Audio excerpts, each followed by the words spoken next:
You and your family are going broke right now, and you don't even know it.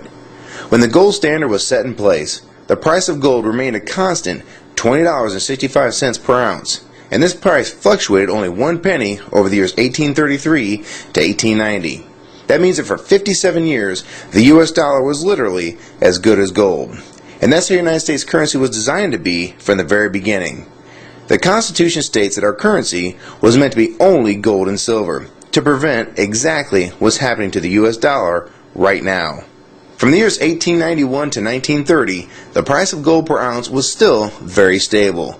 The low was $20.58 per ounce, and the high was $21.32.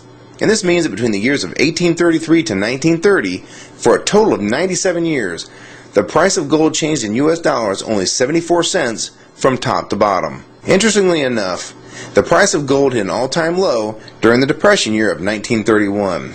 And many people believe this is done on purpose by the newly formed Federal Reserve to really twist the knife in the economy of the day, by reducing the total amount of money in circulation and thus making even the smallest amount of money very tough to come by. There is a common mistake by some people to think that the Great Depression is why the Federal Reserve was created. The truth is the Federal Reserve was in fact created in 1913, and this is well before the Great Depression. Since the Fed's creation, we've been slowly going off the gold standard, until finally, on August 15, 1971, President Nixon, one of the worst presidents in our country's short history, announced the United States would no longer redeem U.S. currency for gold. And this was the final step in abandoning the gold standard. What is important is to visually see the devaluation of the US dollar since we were taken off the gold standard. Keep in mind the price of gold really doesn't go up or move, it has historical value. It is extremely consistent. So instead of seeing this as the price of gold going up, you need to see this as the value of the dollar dropping like a rock. The price of gold has been flying right now. It has recently been as high as $1,030 an ounce all the way down to $870 an ounce. And what I find most interesting is if you want to buy a brand new Corvette convertible in 2008, it would cost roughly $55,000. So in gold, that'd be roughly 60 ounces of gold at the spot price of $930 per ounce. So at the time when gold was $930, you could basically take 60 1-ounce gold coins, cash them in, and buy that very same car. Inversely, if you remove inflation and the devaluation of the dollar, as if the U.S. currency was still attached to the gold standard, as it was originally intended when this country was founded, that same car being bought with the same 60 ounces of gold would have a gold standard value of only $1,200, or the same 60 $20 1-ounce double eagles. So if that car price today is $55,000 and the gold standard value is $1,200, this means that we're sitting on roughly $53,800 inflation over the last 100 years for a $1,200 item. This brings the original dollar value to roughly 2 cents of today's money. I'm sure this is pretty tough to imagine, and some people can't handle this concept and will try and blow it off as incorrect. The fact is, this is what's really going on with our currency. Don't believe me? Try this one. Back in 1964 and earlier, a quarter would buy you roughly a gallon of gas. This is because the quarters made in 1964 and earlier were made of 90% silver and 10% copper.